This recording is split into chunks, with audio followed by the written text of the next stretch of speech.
Hello la compagnie. Salut à tous.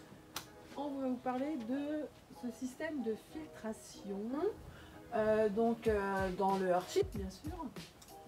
Pourquoi? En fait, on a eu pas mal de questions sur justement tous ces filtres là et comment ça marche, etc.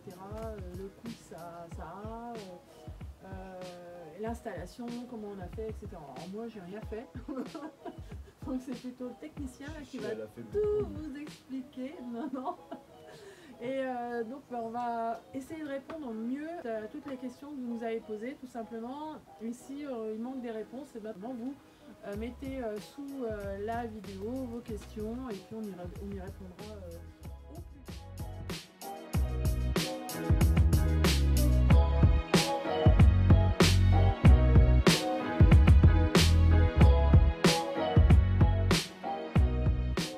Alors déjà, écoute, vas-y, lance-toi. Je lance. Le concept du Earthsheet, donc, c'est récupérer l'eau. C'est vrai. Pourquoi? L'eau de pluie. Hein. L'eau de pluie, tout simplement parce que aujourd'hui, l'eau qui tombe du ciel, elle est gratuite, mes amis. Elle est gratuite. Donc, pourquoi payer de l'eau qui peut être tout à fait potable? Alors, c'est après quand même pas mal de recherches, dont beaucoup de recherches sur un site qui s'appelle Autarcie, E-A-U-T-A-R-C-I-E, de Maurice Herzog, ouais, c'est ça, qui a fait en fait beaucoup de recherches sur l'eau, sur les stations d'épuration, pourquoi on fait ça, pourquoi. Donc je vous invite à aller voir, c'est vraiment très riche, il y a un tas de choses là-dessus. Pourquoi les toilettes sèches, pourquoi le compostage des toilettes sèches, pourquoi... On mettra Voilà, un lien sous la vidéo, comme ça vous pourrez aller voir. C'est très très riche, il faut vraiment aller le voir et c'est pour ça d'ailleurs qu'on est passé à ce système-là. Alors, avant le système qui est ici, à peu près à une dizaine de mètres par là, il y a 3 cubes de 6500 litres chacune qui sont reliées toutes entre elles, qui sont indépendantes mais qui sont quand même toutes reliées entre elles. Pourquoi indépendantes? Parce que tout simplement, on peut fermer une vanne. S'il y a une pollution dans une, on peut changer ou la nettoyer une et puis en avoir deux disponibles. C'est ce qui est important dans ce système-là pour être autonome tout le temps. Après, on a une petite tuyauterie qui arrive jusque ici, jusqu'à la pompe. Là, ici sur le côté, on a un tout petit filtre. C'est un filtre qui va filtrer à 250 microns. Donc c'est des grosses particules, mais quand même déjà, ça évite que la pompe s'encrasse. Ça c'est important aussi. Donc ça sera à changer peut-être de temps en temps, si la pompe ne pompe plus. Et ici, il y a un petit bypass. Alors un bypass, qu'est-ce que c'est? Par exemple, si la pompe ne fonctionne plus, on ferme les vannes, on ouvre cette vanne-là, et avec le poids d'eau, s'il y a assez d'eau dans les cuves, l'eau pourra quand même continuer à passer. Alors il y aura peu de pression, mais il y aura toujours de l'eau qui va continuer à passer à travers la filtration. C'est intéressant aussi quand même à avoir. Après, deux autres filtres, ça ce sont des filtres purement mécaniques. Il n'y a aucune électricité qui est raccordée dessus. Ça c'est super important. La seule électricité, ici c'est une pompe en 24 volts. Ça c'est ce que vous trouvez, c'est les pompes qu'on trouve dans des camping-cars, caravanes, ce genre de choses. Sur les bateaux aussi. Donc là, deux filtres. Un filtre ici avec 50 microns et ici un filtre avec 10 microns. D'accord? Donc on filtre de plus en plus petit. Et puis à partir de là, il y a deux départs. Un ici, assez gros. Lui, il va être uniquement filtré par ces deux filtres-là, enfin ces trois filtres-là. Et ça va nous servir pour toute la maison. Toute la maison, sauf tout ce qui va être consommé. C'est-à-dire douche. Donc ça va servir pour la douche, pour l'eau qu'on va pas boire. L'eau qu'on va pas consommer, qu'on va pas boire. Parce que on petit rappel, on est en toilette sèche aussi, donc ça ne va pas aller dans les toilettes, mais il y aura quand même une arrivée d'eau pour un petit lavabo dans les toilettes. Donc ça sera cette eau-là qui arrivera. Alors ce qu'il faut savoir, c'est que il n'y a pas de risque au niveau des cuves parce que ce sont des cuves qui sont enterrées, ça c'est super important. Elles sont de quelle matière? Elles sont en polyéthylène. Donc là c'est pareil, c'est une sorte de plastique. Mais c'est un plastique, oui, tout à fait, mais c'est un plastique qui est alimentaire, il n'y a aucun problème dessus avec ça. Alors on va nous dire, ouais mais attention, l'eau de pluie c'est acide. Ouais c'est vrai, c'est acide. L'eau de pluie c'est acide, c'est vrai. C'est vrai. Enfin bon, quand on mange quelque chose, je ne sais pas si vous voyez, mais le tomate c'est hyper acide, donc il n'y a pas de problème avec ça. Si vous voulez justement atténuer un petit peu, il y a une possibilité, c'est de mettre un bloc de parfum dans chaque cube. Ça va. Mais le fait de filtrer l'eau comme ça, déjà ça enlève l'acidité de la pluie ou pas du tout? Non, ça enlève pas du tout l'acidité. D'accord. Le taux de pH, lui, va pas bouger du tout. Donc ensuite, il y a ce tube, ce plus petit, il fait petit, et donc là, en fait, ça va passer par un autre filtre, qui est un filtre... Tu disais, l'eau de filtration, pour potabiliser l'eau, en fait, c'est un filtre là que l'on a pris chez la société Doulton. C'est un filtre qui coûte 270 €. Alors, ils vendent le bac complet, c'est-à-dire que on a l'enveloppe, et à côté de l'enveloppe, en fait, il y a à l'intérieur des petites bougies comme ça en céramique qui vont filtrer. Il y en a 6. Donc ça, c'est une grosse capacité. Hein. Là, on va dire pour 4 personnes, avant qu'ils soient encrassés, il y a très très long. Alors, la matière, c'est de la céramique. Il y a des petits trous à l'intérieur qui font 0,2 microns. Ça veut dire quoi? Ça veut dire que ça ne va rien laisser passer du tout.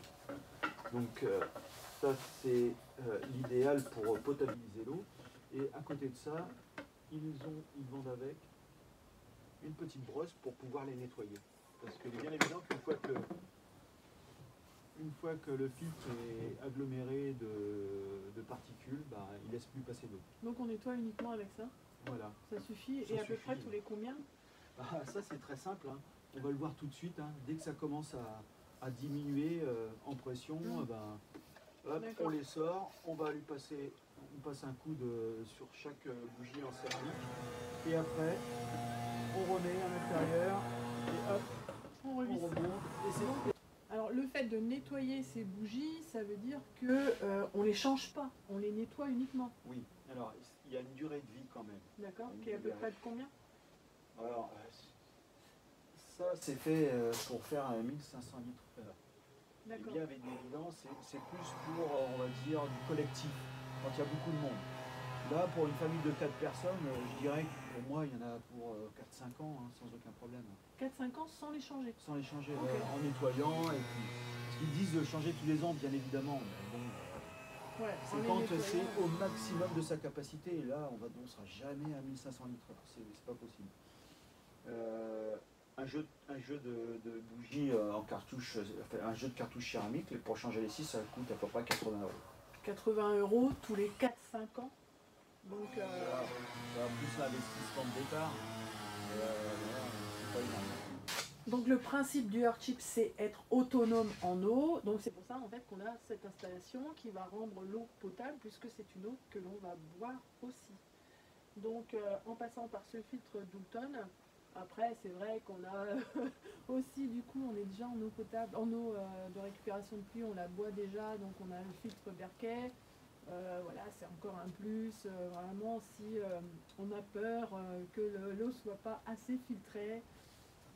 Mais avec ça, normalement ça suffit largement, donc voilà.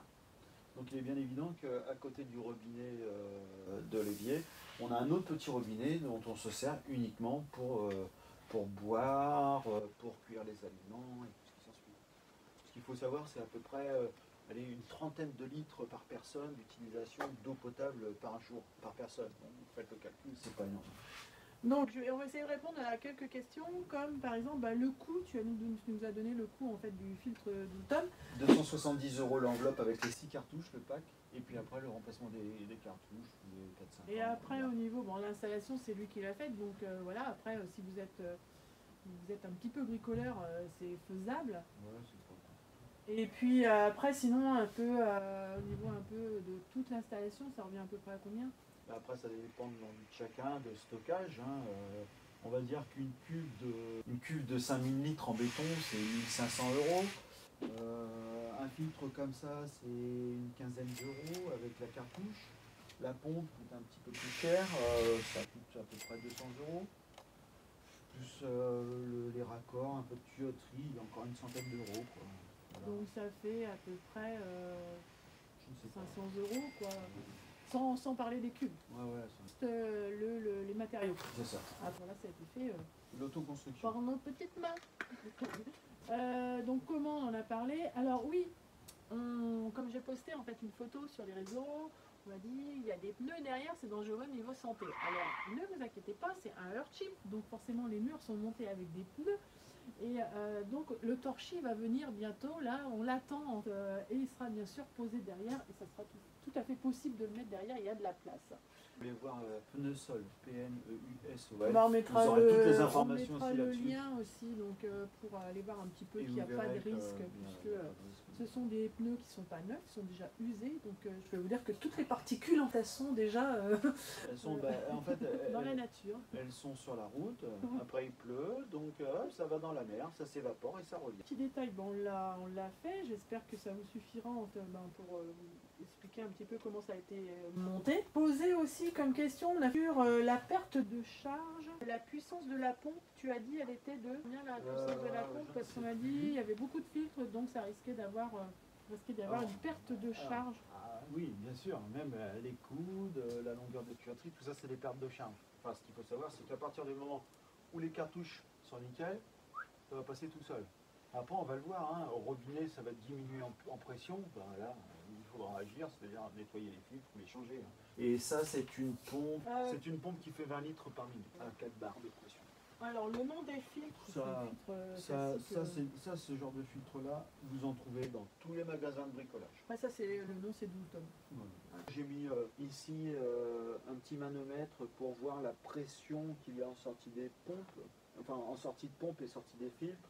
Parce qu'en fait, si on peut voir en fait entre la pression amont et la pression sortie si y a un problème sur les filtres. Ça, c'était le petit truc en plus technique, il a un petit jouet. Ouais, c'est ça, c'est pour moi. Mais il n'y a pas d'obligation de mettre ça, c'est ça. Bah, si, c'est toujours intéressant de savoir ce qui se passe, s'il y a de la pression, parce qu'on peut voir leur dire, il n'y a plus d'eau, c'est peut-être pas ça, c'est peut-être une vanne qui est fermée quelque part. Donc on voit qu'il y a de la pression ici, donc on ne va pas chercher ici, on sait que c'est plus loin que ça se passe. C'est réfléchi quand même. Donc on a 19 000 litres d'eau à peu près, un peu plus. On a une toiture qui fait 300 mètres carrés. Donc je peux vous dire, on est dans une région, c'est l'Oise, en France, où il pleut pas mal et les cuves sont remplies rapidement. Là, donc, ça déborde. Donc là, pour l'instant, on est content parce que je pense qu'on va avoir une super bonne réserve d'eau. Qu'est-ce qu'on peut dire de plus sur ce système? On a tout dit. Après, s'il manque des choses, comme on dit, mettez vos questions sous la vidéo et puis on y répondra. Et sinon au revoir. Tu oublies toujours quelque chose. Oh ouais, non, je veux pas parler de ça. Bon, ouais, salut. Et ben voilà, il me laisse encore finir. J'en ai marre, je suis toujours toute seule. Voilà, et ben le pouce, et puis abonnez-vous. Allez, une prochaine. Salut.